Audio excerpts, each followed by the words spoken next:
Менің есімім Зеуфира Ержан, мен Киелі Жетісу сайтының бас редакторымын. Ал бұл қазақ сауатсыздығы атты жобасы. Осы жолы біз Алматының сайлау қарсаңындағы көрнекі ақпаратымен танысатын боламыз. Жобамыздың бірінші шығарылымында біз сауатсыз жарнама тілінің кең таралуына байланысты, оның қазақ тілінің нормаларына, ережелеріне нұқсан келтіретін қателері туралы айтқан болатынбыз. Екінші шығарылымда қоғамдағы әлеуметтік мифтер, кері пікірлер, қаладағы сауатсыздық мәселесін шешу жолында кедергі тудыратын себептері туралы сөз қозғаған едік. Қазақ сауатсыздығы «Казахская безграмотность» атты жобасы әлеуметтік желілерде қолдау тапқан болатын. Бірақ біздің мың бояулы Алматы қаласының әкімшілігі бұл мәселеге көңіл аударар жайы жоқ. Баяғы жартас, сол жартас.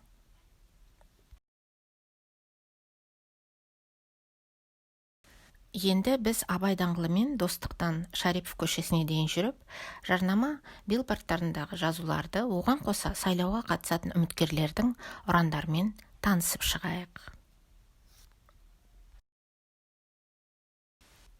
2-3 жыл бойы Алматы көшелерінен түспейтін «Мен сені соншалықты сүйемін, мені де солай сүйші» билборды жазуы қазақ тіліне мүлдем жат болса да, әлі де өз орнында. Бір қызығы, кездейсоқ аяқ астынан, рас тура аяқ астымызда жолда біреулер жастардың әлеуметтік желілерде таралған флешмобтардың қазақ көктемі және оян хэштегтерін жазып қойғанын көруге болады. Бұл аз болғандай, тура қасында ояну тақырыбына арналған бойыңдағы арыстанды оят деген билбордтың лайны да бола қалғанын айтыңызшы.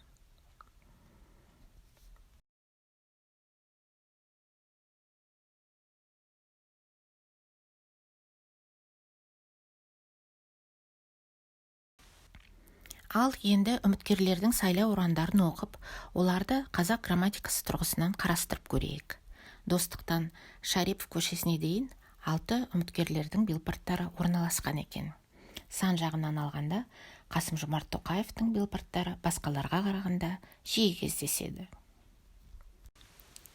Негізінде, заманауи қазақ ұрандардың кейпі филолог мамандардың жеке әрі ірі тақырыбы ретінде зерттелуі тиіс.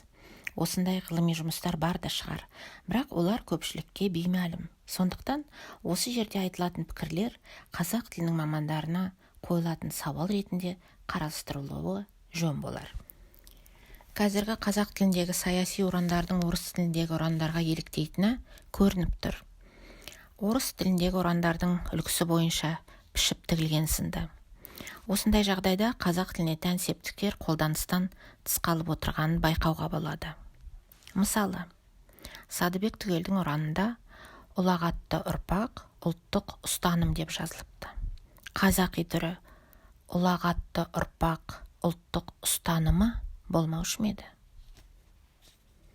Ал Әміржан Қосановтың ұлт тағдыры, ұлттық құндылықтар ұранының мағынасы ұлт тағдыры, ұлттық құндылықтарда деп жазылса, қазақ тілінің ережелеріне жақынырақ болар ма еді?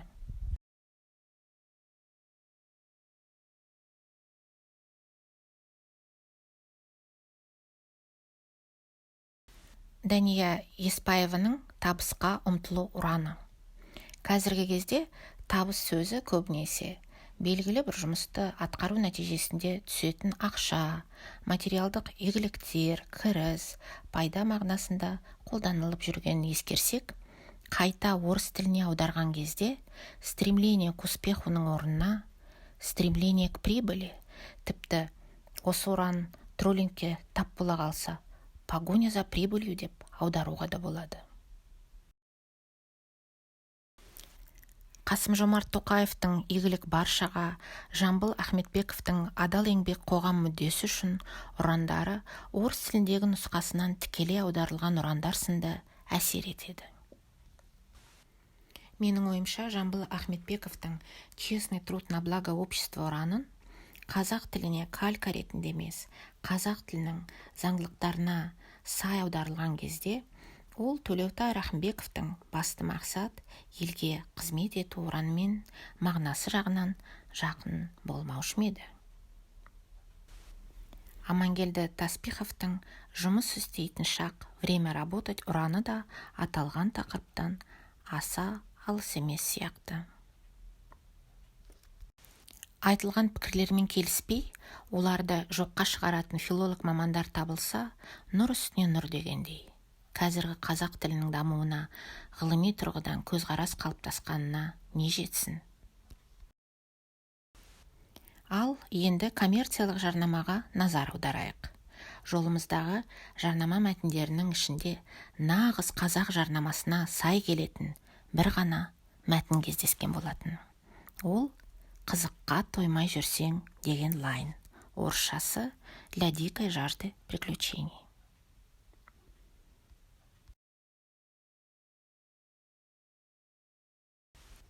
Тағы да бір қуантар жайт, бұрынғы ауысу үшін түймені басыңыз деген жол белгісіндегі жазудың өту үшін түймені басыңыз дегенге өзгергені. Оған да шүкір деуге болатын шығар.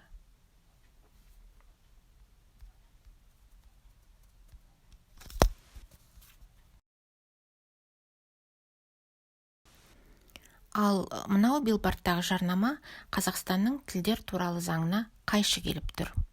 Қазақ тіліндегі мәтіні жоқ. Орыс тіліндегі мәтіні де мәз емес.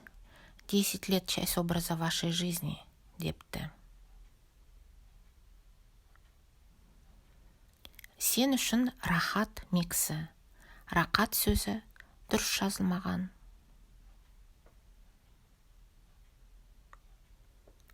Итальяндық сауда үйі орнына италиялық сауда үйі деп жазу керек.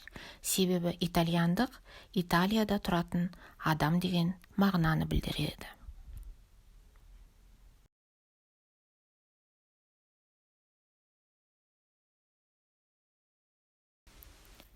Ең үздік шешім әрқашан жаныңда. Үздік сөзбен бірге ең қолданылмайды. Себебі үздік онсыз да ең жақсы деген мағынаны білдіріп тұр. Мысықтар күтуде дегеннің орнына мысықтар күтіп отыр десе дұрыс болар еді.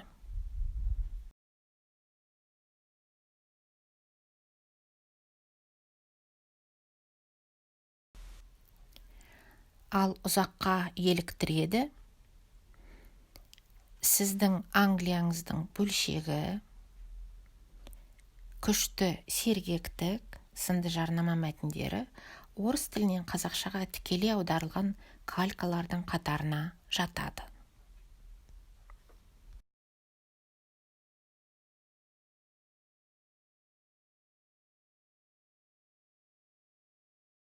Осы калькалардың қазақ тілін көшірме тілге айналдырып келе жатқаны баршамызға мәлім. Мысалы, мамыр айында әлеуметтік желіде қышқыл әлде тәтті жарнама мәтіні пікірталас тудырған болатын.